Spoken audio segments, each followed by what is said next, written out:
नमो नमः। आज फिर से आपका अलंकार कक्षा में स्वागत है। हमने पहले जो है पूर्व में 3 क्लासें ली थी, वो हमारा शब्द अलंकारों के विषय में हमने ज्ञान प्राप्त किया था उसमें, और उसमें हमने ये बताया था कि शब्द अलंकार मुख्य रूप से जो है शब्द के ऊपर आधारित होते हैं। उनके 3 भेदों का जिक्र भी किया था, ठीक है, अनुप्रास, यमक और श्लेष। उसके बाद हम आते हैं यहाँ आज अर्थालंकारों में। अर्थालंकार चूंकि अर्थ पर आधारित होते हैं, अर्थ के कारण जो काव्य के अंदर जहाँ चमत्कार उत्पन्न होता है उन्हें अर्थालंकार कहा जाता है। अर्थालंकार के भेदों में सबसे पहला भेद आता है हमारा उपमा। उपमा का जो लक्षण है वो क्या है? साधर्म्यम उपमा भेदे, अर्थात जहाँ पर साधर्म्यम समान धर्म जहाँ बताया जाता है, अर्थात समानता जहाँ बताई जाती है उसे उपमा कहा जाता है। प्रस्फुटम, और दूसरा इसका जो है लक्षण है वो ऐसे दिया गया है कि प्रस्फुटम सुंदरम साम्यम उपमा इति अभिधीयते, अर्थात जहाँ पर सुंदर समानता प्रस्फुटित होती है उसे उपमा के नाम से जाना जाता है। उपमा अलंकार को पढ़ने से पहले हम इन 4 बिंदुओं पर जो है डिस्कस करते हैं, इन पर अवलोकन करते हैं इनका, तो इनको समझने के बाद उपमा अलंकार हमें और अधिक आसानी से समझ में आ जाएगा कि इसमें जो 4 बातें हैं वो मुख्य हैं। उपमान, सबसे पहली बात आती है यहाँ पर, उपमान किसे कहते हैं? तो उपमान यानी जिससे तुलना की जाए, उपमान जिससे तुलना की जाए। उपमान जो है मुख्य रूप से प्राकृतिक या फिर कोई शाश्वत ऐसी वस्तुएं होती है जिससे हम तुलना करते हैं, जैसे सूर्य हो गया, गिरी हो गया, पर्वत हो गया, नदी हो गई, या फिर जो है पुष्प हो गया, चंद्र हो गया, जिससे हम तुलना की जाए, तुलना करते हैं, तो उन्हें क्या कहते हैं? उपमान कहते हैं, ठीक है।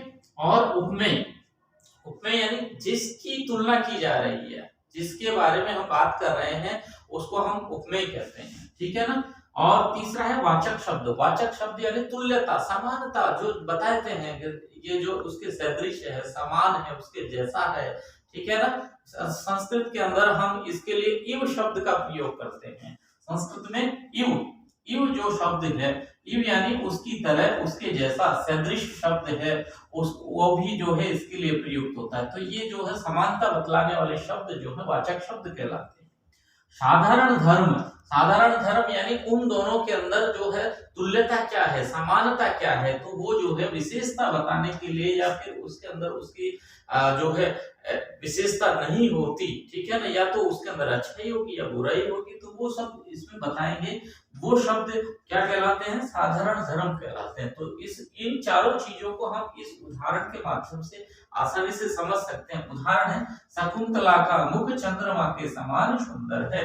हिंदी में ही मैंने इसका उदाहरण दिया है ताकि आप लोगों को अच्छे से समझ में आ जाए कि शकुंतला का मुख चंद्रमा के समान सुंदर है। इस वाक्य के अंदर मैंने यहाँ 4 जो है भागों में इसको डिवाइड किया है, विभाजित किया है। तो सबसे पहला भाग है यहाँ पर जो है किसका? शकुंतला का मुख, ठीक है ना, शकुंतला का मुख। तो शकुंतला का मुख क्या है? शकुंतला के मुख के विषय में हम बात कर रहे हैं, यानी उसकी तुलना करेंगे, उसकी किसी से तुलना करेंगे, तो शकुंतला का मुख जो है यहाँ पर क्या हो जाएगा? उपमेय हो जाएगा, ठीक है ना। जिसके विषय में हम बात कर रहे हैं वो उपमेय होता है, और जिससे तुलना की जाती है तो वो क्या होता है? उपमान। तो यहाँ पर चंद्रमा के समान, इसके मुख को कैसा बताया गया है? चंद्रमा के समान बताया गया है, ठीक है ना। तो चंद्रमा, चंद्रमा क्या हो जाएगा यहाँ? यहाँ उपमान हो जाएगा, उससे तुलना दे रहे हैं, तुलना कर रहे हैं उसके मुख की। और के समान, तो के समान का तीसरे पे वाचक शब्द आ जाएगा, और ये चौथे नंबर पर क्या आ जाएगा इसका? सुंदर है। तो सुंदर जो है, इन दोनों में साधारण समानता क्या है? सुंदर है। तो साधारण धर्म यहाँ सुंदर हो जाएगा। तो इस वाक्य से हम इस जो है इन चारों बातों को समझ करके उपमा का फिर यहाँ हम जो है यहाँ व्याख्या करते हैं उपमा की। उपमा किसे कहते हैं? साधर्म्यम उपमा भेदे, अर्थात जहाँ पर समान धर्म बताया जाए वहां उपमा होता है, ठीक है। या फिर जहाँ पर सुंदर समानता प्रस्फुटित तो होती है उसे उपमा अलंकार कहा जाता है।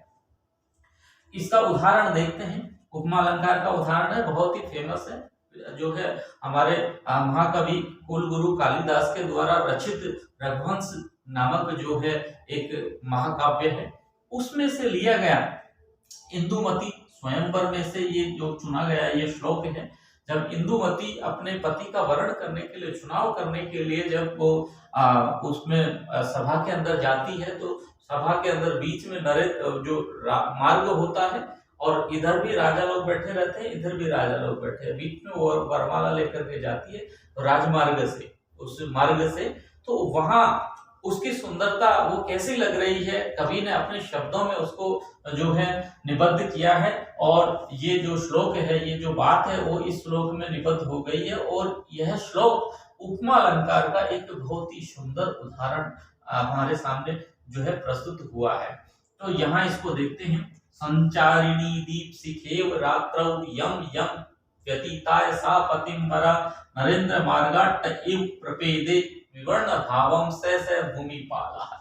तो यहाँ देखिए इव शब्द, जहां आपको सबसे पहले मैं ट्रिक बताता हूं उपमा अलंकार जो है पहचानने की। उपमा अलंकार पहचानने के लिए सबसे पहले हम शब्दों के अंदर क्या देखेंगे, इव शब्द देखेंगे, ठीक है ना। मैंने दो शब्द लिख दिया है यहाँ पर, है ना, इव शब्द देख लिया है, सदृश शब्द देख लिया है, ठीक है ना।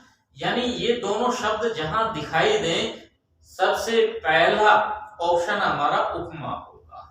हालांकि इव शब्द में कहा, इव शब्द जहां आता है वहां उत्प्रेक्ष अलंकार भी होता है, लेकिन वहां संभावना प्रकट की जाती है, यहाँ इससे तुल्यता प्रकट की जाती है, समानता प्रकट की जाती है। तो इव यहाँ समानतावाचक शब्द आने पर यहाँ पर हमारा कौन सा अलंकार होगा, उपमा अलंकार होगा। तो देखिए यहाँ सबसे पहले इसका जो है अर्थ आप समझेंगे कि सा यानी वह इंदुमती, ठीक है ना। संचारिणी दीप शिखेव, दीप शिखा की तरह संचारिणी अर्थात संचरण करती हुई, गमन करती हुई, रात्रों यानी रात्रि में, यम यम व्यतीताय जिस जिस को व्यतीत करके, सा पतिंबरा यानी वह इंदुमती पति का वरण करने के लिए, नरेंद्र मार्गाटेव नरेंद्र यानी राजमार्ग की तरह, प्रपेद यानी प्राप्त किया, विवर्ण भावम यानी मलिन भाव को, स भूमि पाल अर्थात वह राजा। तो इंदुमती जब वरमाला लेकर के जा रही थी तो जिस जिस राजा के पास में वो जाती थी तो वह राजा बहुत खुश हो जाता था, प्रसन्न हो जाता था। लेकिन जैसे ही वह इंदुमती उसको छोड़ करके, उसको रिजेक्ट करके और जैसे ही आगे बढ़ जाती थी तो उस राजा का जो भाव हो जाता था, उसका चेहरा बिल्कुल मलिन हो जाता था। उस मलिनता के भाव को विवर्ण भाव कहा है इसमें।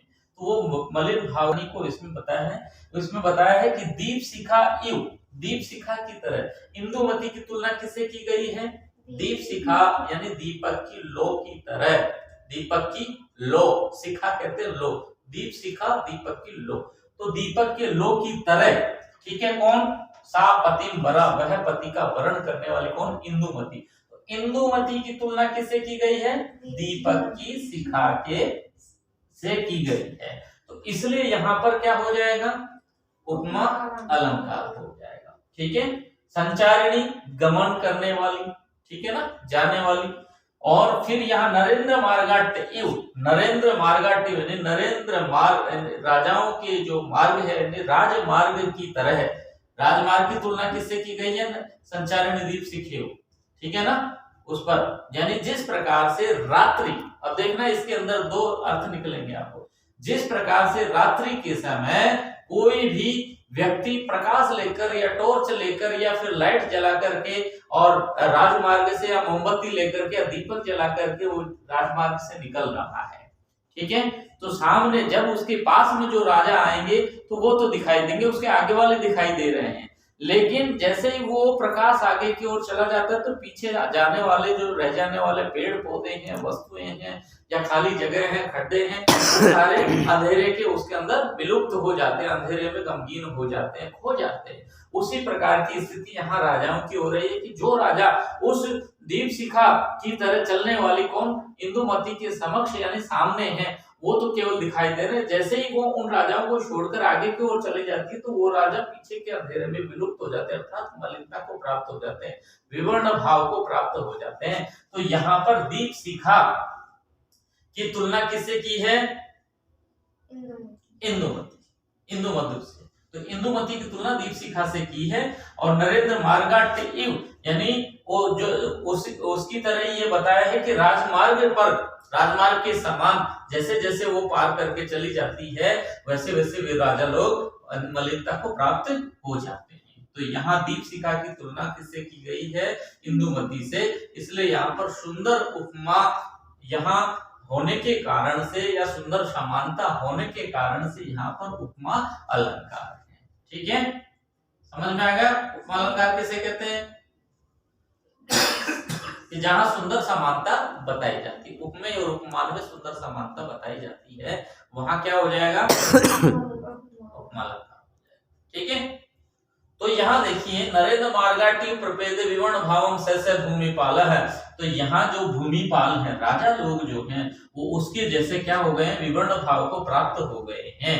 ठीक है, तो इस प्रकार से यहाँ जो है उपमा अलंकार हो गया। उपमा अलंकार की पहचान एवं या सदृश शब्दों से होती है। जहाँ एवं या सदृश शब्द आपको दिखाई दे वहां सबसे पहले हम सोचेंगे कि यहाँ उपमा अलंकार हो सकता है। अगर उसका अर्थ समझ में आ जाए तो हमें दिखाई दे कि उपमा अलंकार है, हमें लगे तो वहां उपमा अलंकार बताएंगे, अन्यथा फिर दूसरे अलंकार पे हम सोचने पे मजबूर हो जाएंगे। तो यहाँ इस शब्द इस श्लोक के अंदर आपको उपमा अलंकार दिखाई देगा, इसलिए यहाँ जो है इव शब्द आने के कारण यहाँ उपमा अलंकार है। ठीक है, तो उपमा अलंकार के विषय में आपको अच्छे से समझ में आ गया होगा, और यदि आ गया हो तो आप हमारे चैनल को सब्सक्राइब करें, लाइक करें और अधिक से अधिक शेयर करें। धन्यवाद।